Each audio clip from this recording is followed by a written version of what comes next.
দৰঙৰ গণজ্যোতি বিদ্যাপীঠ উচ্চ মাধ্যমিক বিদ্যালয়ৰ সহশিক্ষক অনিল ডেকাৰ অৱসৰকালীন বিদায়ী সম্বৰ্ধনা সভা সম্পন্ন।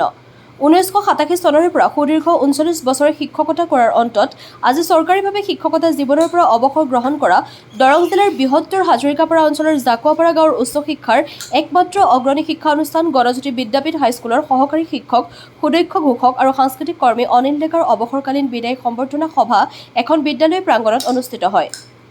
তদুপলক্ষে বিদ্যালয়ৰ অৱসৰপ্ৰাপ্ত শিক্ষয়িত্ৰী ক্ষীৰদা দেৱীৰ সভাপতিত্বত অনুষ্ঠিত হয় এখন বিদায়ী সম্বৰ্ধনা সভা। বিদ্যালয়ৰ শিক্ষাৰ্থীসকলৰ দ্বাৰা পৰিৱেশন কৰা এটি সমবেত সংগীতেৰে শুভাৰম্ভ হোৱা সভাখনৰ আঁত ধৰে বিদ্যালয়ৰ সহকাৰী প্ৰধান শিক্ষক উপেন্দ্ৰ ডেকাই। সভাখনত অৱসৰী আৰক্ষী অধীক্ষক দেৱেন ডেকা, বিদ্যালয় পৰিচালনা সমিতিৰ সভাপতি দুলু বৰুৱা, বিদ্যালয় পৰিচালনা সমিতিৰ সদস্য কমলেশ্বৰ বনিয়া, অৱসৰী শিক্ষক ধনপতি কলিতা, আঞ্চলিক পঞ্চায়তৰ প্ৰাক্তন সদস্য জয়ন্ত কলিতা, সাংস্কৃতিক কৰ্মী তুলসী বনিয়া, বিশিষ্ট সমাজকৰ্মী যোগেন বনিয়া, বিদ্যালয়ৰ প্ৰাক্তন ছাত্ৰ সন্মিলনীৰ সম্পাদক বিতুপন ডেকা প্ৰমুখ্যে কেইবাগৰাকীও বিশিষ্ট ব্যক্তি উপস্থিত থাকে।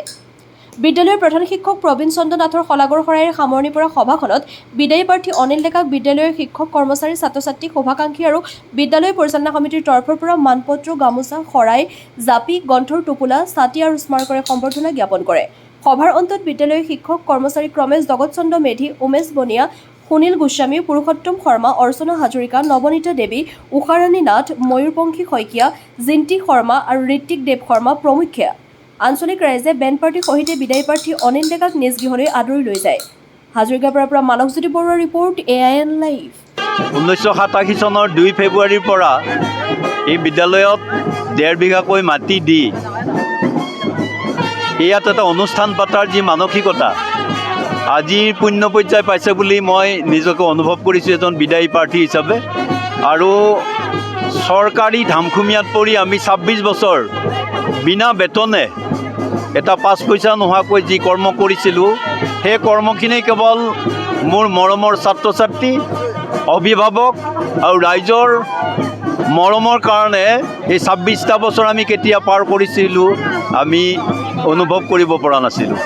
গতিকে শ্ৰদ্ধাৰ 2013 চনত অসম চৰকাৰৰ যি আশাসুধীয়া প্ৰচেষ্টাত আমি এটা পৰ্যায় পালোগৈ, তাৰ কাৰণে আজিৰ এই বিদায় সভাত চৰকাৰক মই ধন্যবাদ জনাইছোঁ আৰু মই তোমালোকক সংবাদ কৰ্মীকো মই ধন্যবাদ জনাই মই সামৰিছোঁ।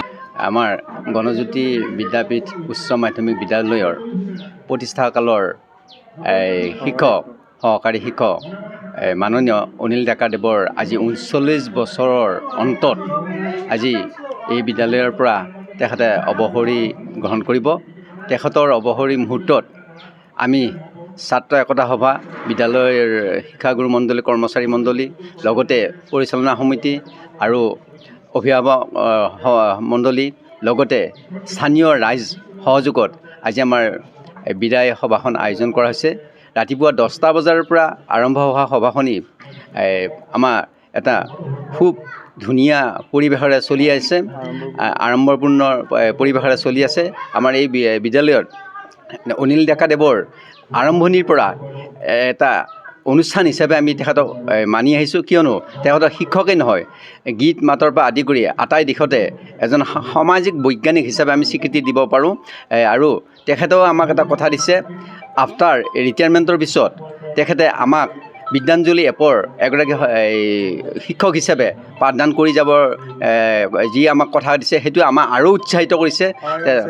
আৰু তেখেতক আমি আজি অনুষ্ঠানত আমি বিদ্যালয়ৰ তৰফৰ পৰা আৰু স্থানীয় ৰাইজৰ সহযোগত আৰু ছাত্ৰ ছাত্ৰীৰ সহযোগত, ছাত্ৰ একতা সভাৰ সহযোগত আমি বিদায়ী আমি শিক্ষকগৰাকীক লগতে আমি কি দিম, তাতে আমাৰ শৰাই, গামোচা, সম্বৰ্ধনা পত্ৰ, জাপি, লগতে আমাৰ ছাতি, বস্ত্ৰ আদিৰে তেখেতক আমি সম্বৰ্ধনা জ্ঞাপন কৰিম।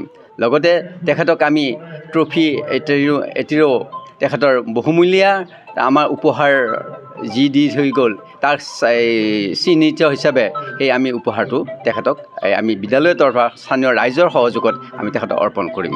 ধন্যবাদ।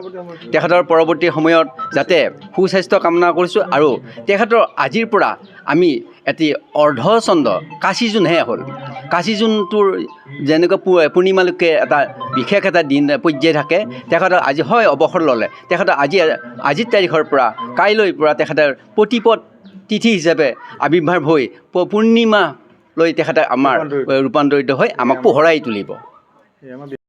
যিকোনো খবৰ আৰু বিজ্ঞাপনৰ বাবে যোগাযোগ কৰক 7896121996।